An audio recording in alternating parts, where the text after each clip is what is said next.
Weekend ഒക്കെ ആയിട്ട് ഞങ്ങൾ ഒരു ബിരിയാണി ഉണ്ടാക്കുമായിരുന്നു. അപ്പൊ ഞാൻ നോക്കിയപ്പോൾ നമ്മുടെ വീടൊന്ന് കാണിക്കാന്ന് വിചാരിച്ചു എല്ലാവരും.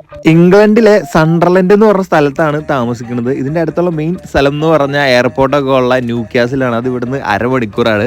സണ്ടർലൻഡ് ഒരു തീരപ്രദേശമാണ്. അപ്പൊ അടുത്ത് കുറച്ച് കടലൊക്കെ ഉണ്ട്. ഞങ്ങൾ രണ്ടുപേരും ഉള്ളതുകൊണ്ട് തന്നെ ഇതൊരു 1 BHK ആണ് ഞങ്ങൾ എടുത്തേക്കണത്. ഇവിടെ നമുക്ക് റെന്റ് 66,000 രൂപ അടുത്ത് വരും നാട്ടിലത്തെ. പിന്നെ ടാക്സും കറണ്ട് ബില്ലും എല്ലാം കൂടി ഒരു 80,000-90,000 രൂപ അടുത്ത് വീടിന് മാത്രം ഒരു എക്സ്പെൻസ് വരും കേട്ടോ.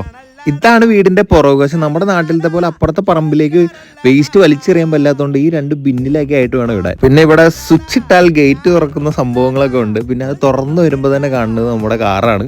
ഇവിടെ എല്ലാവരും കാറൊക്കെ വീടിന്റെ പുറത്തായിരിക്കും കൂടുതൽ ഇടുന്നത്. ബെൻസും BMW ഒക്കെ നമ്മുടെ നാട്ടിൽ മാരുതി കിടക്കണ പോലെ കിടക്കണേ.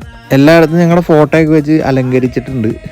ആദ്യം പറഞ്ഞു തുടങ്ങിയ ബിരിയാണി കഥ എന്താണെങ്കിലും സക്സസ് ആയിട്ടുണ്ട്. ഞങ്ങൾ കഴിച്ചു നോക്കി, നല്ല കിടിലം ബിരിയാണി ആയിരുന്നു.